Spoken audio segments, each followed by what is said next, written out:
friends, in this discussion we take up literature centrally, but definitely there will be references to history also, because literature is not completely independent of history, the circumstance, the society in which the writer lives and writes and imagines.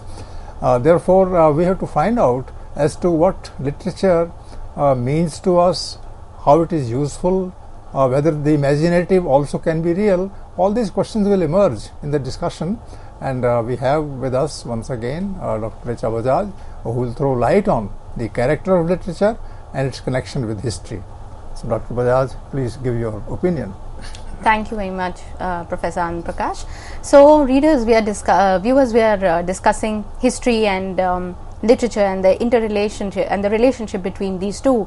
Whether one should historicize text, for instance, should you always historicize? Why should you always historicize? These questions, time and again, would bother you. Why is it that literature, literary studies, literary criticism goes into the history of the period or the history of the text itself? If you notice, there is an obsession in literary studies, literary criticism regarding history, whether it is history of a word, history of a phrase, history of the literary idea, or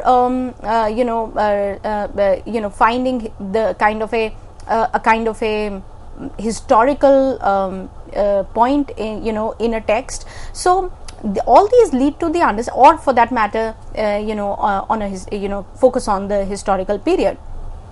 All these tell us that literature definitely has something to do with history, and what that is something that we are today trying to deal with. And what is the need to do it? That is also another question. Should we? And what is the purpose behind it? Why should we historicize a text? And what does it give us? In fact, I would like to ask Professor Prakash this question: that why should we historicize a text? And what is the purpose? What do we achieve by the end of it? No, that's the important question that you have raised, and this question, as you rightly say, confronts all of us all the time. Because when you write, when other people write, then they write keeping in mind certain sections, certain sympathies, certain ideas, and those ideas are to be projected and all those things. So literature cannot work in a vacuum. Literature doesn't work in the mind of the writer alone, and in fact the writer is never alone. He is always surrounded by one thing and the other. There are lots of concerns of the writer, and things like this work. But writer sits down, he sits in a corner, and from there he looks at the surroundings. Then he picks up characters from there. If it is a poem, then he picks up voices, he picks up states of mind, and writes a poem. So in all these cases, and lastly and most importantly, he is using language. Now, language is not personally of the writer. Language has been formed in a sequence of time, in a period of time, and that language is put to use by the author to express specifically his emotions and ideas. So it's very difficult for a writer to avoid history, to avoid circumstance, to avoid the past, as you say, the collective memory that you have called. So I would say that the only way literature can make itself meaningful through language, through appeal, through effect, would only be if the writer were aware of where he was, where he stood, and what he wanted to say. This is the kind of response I'd like to give. And then, it takes me to another question. Why are we so interested in what the writer went through, what the writer thinks, the story that the writer builds? Why do we read literature? Why? I mean, if you look at it, then literary works, they are basically lives of people, how they lived, what they did, how they talked, their relationships with other people. It just builds a kind of a world. And we are somehow very interested in human stories. We are always interested in human stories, human dilemmas, and the problems they face, how they overcome those problems. How is it that literature, which probably I don't know when it began really, because there is no way to know it. I mean, there have been stories that have been passed down for generations, oral stories, folk tales we tell children that never seem to go away. All this so children's literature, folk tales, fables, the epics that we've had, the novels that we've had, literature reinvents itself in each age in a different form. It becomes something else, but it doesn't cease to exist. Why? What is this fascination that human beings have with literature or literary writing that draws them to it inexorably, and keeps them in grips? I mean, I'm talking about good writing, of course, that can keep you in its grip, and you don't want to leave the text, and you don't want to move out of that world. So what is this need? What do we get out of it? Well, difficult to answer, but let me say that when the writer writes, then he writes something that others didn't know, even though that they would have seen some parts of it somewhere, but they didn't know the kind of sequence that the writer is giving it. So I believe that the writer has this specific capacity which ordinary people do not have in that measure, of giving it a form. When you talk of a story, then you talk of the beginning of the story, then you also talk about the ending of the story, then you talk about the movement that the story is going to take. Now this is the form. In life, things don't happen that way. There might be an episode, and that episode happened, but then that episode had so many dimensions. When the writer sits down to write, takes paper and pen in his hand and wants to write a story, then he knows where to begin and where to end. So the beginning, the ending, and the middle part, the way he gives shape to it, that is what literature is. The same thing is true about poem. A poem can be sung, a poem can be recited, a poem can have refrains, a poem can make a statement. So whatever happens in the hands of the author is actually intended by him, and that is what makes it literature. Otherwise, the things would go in different other directions. So I would say that unless the idea of form is understood in a proper context, that it has to be the expression of an emotion, has to be in the form of a story, in the form of drama, in the form of an epic. Unless that happens, it's not literature. And for instance, this also plays a social role, in spite of the fact that it's an imagination. So that imagination is shared by a large number of people in society. And in drama, for instance, somebody makes a character out of me, another character out of you, a third character out of a neighbor, and makes them talk. And when people start talking like this, then the audience gets interested in either the idea of one person or the other. So that way, drama actually involves you in the entire discussion, which is actually not there in society. So that drama is happening on the stage, and outside the stage is society. So it's a ticklish question. It's a difficult question, but I think what makes literature is that which is captured from life in a form that the writer chooses to give it.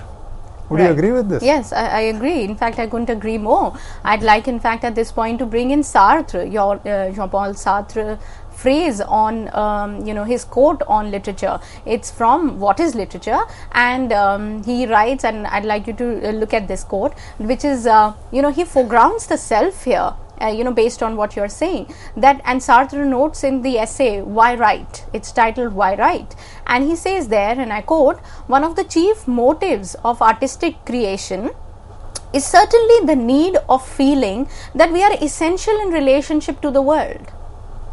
One of the chief motives of artistic creation is certainly the need of feeling that we are essential in relationship to the world. If I fix on canvas or in writing a certain aspect of the fields or the sea, or look on someone's face which I have disclosed, I am conscious of having produced them by condensing relationships, by introducing order where there was none, by imposing the unity of mind on the diversity of things. End quote. Exactly what you were saying, that the writer gives a form to all the diverse experiences that he has, and the way that he gives it a form, here he says that I am aware, I'm conscious that I'm producing a condensing relationships by introducing order as in form, where there was none. In life there is no order. In life things converge, and they probably don't even make sense at other times. But in literature, life finds a pattern, life finds order, and there is unity of the mind which is given, which is provided to the diversity of feeling, he says. In another quote, Sartre explains the idea of literature and why write. He says, and I quote, "When I am enchanted with a landscape, I know very well that it is not I who create it. But I also know that without me, the relations which are established before my eyes among the trees, the foliage, the earth and the grass would not exist at all." End quote. How would you respond to this? I mean, I for one, if I were to give a sense of what I understand from Sartre, is that the connection, you see, all these things exist for everybody else, the trees, the foliage, the grass, but the connection that the author or a particular person makes between these things and draws them together in a relationship, that is very peculiar to that person, that is unique to that writer, and which is why each experience, each literary work may be about people, about their lives, and maybe about just all literary works have people as characters. They may be drawn on somebody, they may be a mix of several people, whatever, but every book concerns itself with characters and human beings and their lives and their problems and how they overcome those problems. So what the writer is able to do is to provide form to these diverse feelings that exist at the time, and in many ways so I would say literature gets connected with history through people's lives. Let's put the category of life in between literature and history. Once we do that, once we approach, we can find a direct connection there. In life, literature and history converge in that sense, or literature is able to talk about history through the ordinary lives of people, through life as such. So I would say that literature gets connected with history through the life of ordinary people. And for me, and as I understand it, this there is a human need and this urge to discover the self, in fact to explore the self, and to be able to uncover the self. In fact, this idea is taken from Premchand, who notes that who observes that for human being the biggest mystery is the human mind and the human self, and it is this exploration that keeps drawing us to ourselves, to exploring ourselves, and to know ourselves better. So there is this angle of which I became aware of, that there is this inexorable need to know oneself and the mystery that exists in the human being, that all writers are trying to uncover. And of course, because these writers belong to specific historical periods, then they're concerned with the problems that exist within that period. So I found it interesting. What I found interesting in Sartre was that he situates the self very much at the center, and he says it is the self which in a way gives this uniqueness to the experience. This self of the writer is what draws relationships between things and creates order, and that order is unique in literature.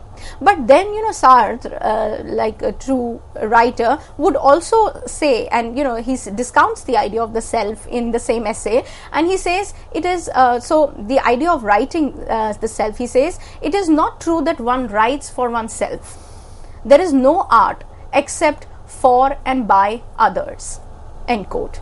So the idea that you're not writing for yourself, even when you think literature is about the writer's actually writing about his life and writing for oneself, one is not. One is always writing for others, and it is writing is done, art is always for others and by others. So again, the idea of collective memory comes in. So can we say literature is a way of preserving that collective memory? If literature is not the work of a single person, it's not the writer who creates the work, it is the times, the historical period that actually produces that work of literature. Would you say that? No, I would not agree with the last part, and you yourself have gone in different direction towards the end, that the writer is not there. There is a whole discussion about it. I wouldn't like to go into that. Writer is dead and all those things. But definitely the point that you made regarding the writer, that the writer produces. So I was wondering whether the writer is a producer. If he is a producer of work, then he uses things like experiences that he has culled from the world in which he lives, He also goes into the tradition of other writers who did the same thing earlier with respect to their experiences. And then all this is kacha mal, all this is raw material. And he uses this raw material to give shape according to his liking. So I think the writer is a producer. Would you agree with that? I don't know. Again, the question comes in. I'm not very sure if the writer is entirely the producer. The writer is certainly giving the experience a shape and a form, but the experience is already present in the time. And when, for instance, when Balzac says, "I don't write, history writes through me," or "I'm the secretary of history." What does he really mean by that as a writer?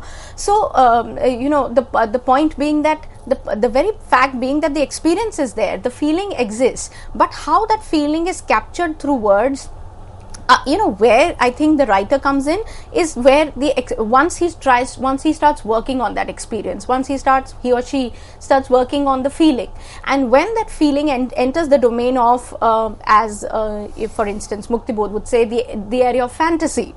And once that experience enters the mode of fantasy, then that it becomes something else, because in your mind, in your imagination, you don't even if you take one person as a model, even if I saw something and I want to write something on it, I am going to not stick to the facts, because I can take those creative liberties, and so the creative license that the writer takes is what is his or her unique contribution, and that makes it literature. Otherwise, it would fall in the category of documented facts and history. So, the fact that the writer can actually depart or leave the actual factual documentation and think of life beyond it, and by adding imaginary, but again, imaginary is not unreal for me. As you said, is literature unreal? Imaginary is an extension of the probable, of the potential that exists but probably cannot be proven, right? So imaginary is not unreal. Imaginary for me is as material as the documented facts. So the writer, when one adds imagination, is only adding a dimension to it, is only adding a potential probable category that could have as well taken place, and in all probability, it's in life we make a choice, but it's quite possible I took another choice, and each choice is as real and palpable for the writer. Is imagination productive? Does it produce something? And if it produces, what does it produce? And if that is produced, then is that thing consumed? I think imagination certainly produces, and it produces mostly what is not available, and what is not available you can't see in the tangible sense. In the tangible sense, in the visible sense, what is probably not visible. I think imagination, in that sense, in the way that I see it, is bent on telling us that it exists, only you can't see it. That there are dimensions, only you can't prove them. So the intuitive, perhaps it might sound like Emerson or others who talk about intuitive knowledge. So imagination, I think, comes a lot from intuition as well, and all these play a very important role in literature. And if I were to then come back to our relation to truth, as you said, and reality, I would like to in fact take our discussion towards a closure, towards when we discuss this phrase from, or this quote from Ralph Fox. And Ralph Fox, in his essay Truth and Reality, says the following, and I quote, "The revolutionary task of literature today is to restore its great tradition, to break the bonds of subjectivism and narrow specialization, to bring the creative writer face to face with his only important task, that of winning the knowledge of truth, of reality. Art is one of the means by which man grapples with and assimilates reality. On the forge of his own inner consciousness, the writer takes the whole hot metal of reality and hammers it out, refashions it to his own purposes, beats it out madly by the violence of thought. The whole process of creation, the whole agony of the artist is in this violent conflict with reality, in the effort to fashion a truthful picture of the world." End quote. You make a comment on this? Yes, I think that what Ralph Fox has really done is to also come back to the purpose of literature. or the aim of literature, which even Premchand otherwise talks about. Now, the purpose and aim of literature is that it has to win knowledge of the truth, of reality, according to Ralph Fox. And as I said, again, that knowledge of life, of human beings, and how they live their lives, what they do, how they react to situations, all of that. So that is the immediate meaning, the immediate experience, but then also how forces in history became active, and how people responded to those events, historical forces, and how these forces probably crushed them at one point, and at another people rose up to the occasion and fought against them. How the optimism of the age gets defined by its historical, economic, I would also say, I would like to add here, by the economic, historical mode of living, and how the mode of living itself, when it changes, then it brings about the change in ideas and leads to newer experiences. So this transformation, this kind of transformation and the sense of continuity that exists in transformation is what literature captures. It can very well talk about a past that may have become irrelevant and a future which has probably not taken shape. And in these moments of crisis, literature can dabble with it and can express the problems that we face in life. And Dr. Bajaj, throw some light on this very paradoxical idea that literature can be realistic. Because generally we say that realistic is history, right. that circumstances, people, their opinions, the way they change the world, their economics, their politics, their ideology, that is history. But people say that literature can also be realistic, which means that it can go against its grain. Its grain is imagination, its grain is illusion, but then there is a whole tradition in literature and in literary criticism of realism. So can this paradox be explained in such a manner that even though literature appears to be unreal, but it always pursues the real in life, and the real might be different from that which is apparent. Certain things are there, but they are not real, and literature searches for that real which is behind the appearance, behind the surface. So this idea of realistic literature, the idea of the realistic novel, the idea of the realistic play, heroic play, and all those things. Now this paradox is always there in literature. It wants to be historical, and it cannot be. It uses imagination. So what do you say about realism in literature? Any idea? Yeah, I think it's more like a dialectic which then can be resolved as well. And I would like to say that literature and reality or realism, they come. So literature, for one, is not in history, right? Literature is not reality, and yet it can throw light on reality, I'd say. So literature it begins with the real world, with the actual circumstances, and it can take on dimensions again that may go away from the real. Let me take you literally. It can throw light on reality. So light also is reality. Right, that's true. So I mean, that is it can guide reality. Can I say that? Yes. It can show the light and show the path for reality, but of course it is not just reality. I would say that in the sense that even when illusion, what is illusion in literature? The illusion of reality.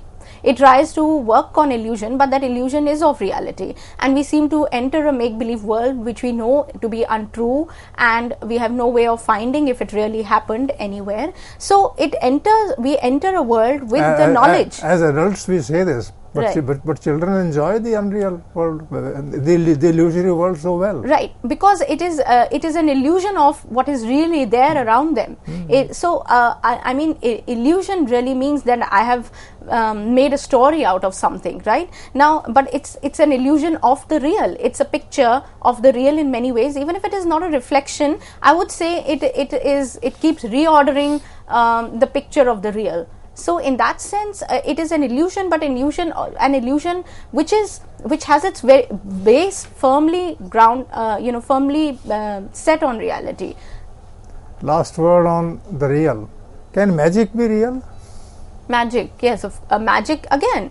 Literature is magic in that sense. I think when we say magic realism, then we are actually saying literature and history, or we are actually saying literature, because literature is magic, but again working on reality in a different manner, in not the set manner. Why we call something unreal and we call something magic is because we don't see it as probable, and we don't we assume it to be to not be it doesn't fit in our normative sense of right and wrong, or it doesn't fit in our understanding of the real. But there are so many layers to human experience, feeling. I think literature is also a lot to do with what the person probably did not say, or what was not done but was desired. So literature in that sense also is the desired, is the place of desire, is the place where the human being or the writer in this case and the reader both indulge, simply because it's the world of that probably was a part of their desire somewhere. So and that could not enter, that could not be brought to real normative living. So literature is therefore is many things, and therefore it can always play on the desired world, and it keeps the hope going. It's like daydreaming in one way. So you could call it magic, illusion, but all of this is, it's almost like a kite flying, but that kite is drawn by that thread of reality, if I were to use a metaphor. Which is the historical root. Yes, which is reality, and related to reality, which is a historical reality, because it is in that moment, in that time period. And you see, all these new movements, I spoke about movements which dissociate literature from history, but then there are these parallel movements which have come up, which actually talk about historicizing literature. They look at history as text and a text as history. When we speak of new historicism or cultural materialism, then these are new movements in literary criticism that seek to look for a material culture, and by material it is real, historical. And new historicism, as the name itself suggests, is a new take on historicity or historiography itself, where they look at histories as texts which can be interpreted, and each cultural form text as in itself a history of the times. Friends, Dr. Richa Bajaj has traversed a long area, and this territory is to be gone back to in order to understand the relationship between literature and history, and it has been a fruitful discussion. Literature adds to the historical knowledge, to the historical richness, and on the other side, history inspires literature to take flights of imagination and getting back to history itself, so that the two remain together in some kind of harmony and in some kind of tension.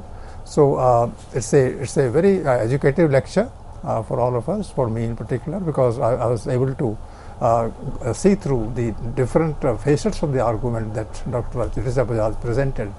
So thanks, Dr. Richa Bajaj, and thanks viewers. I hope you liked the lecture.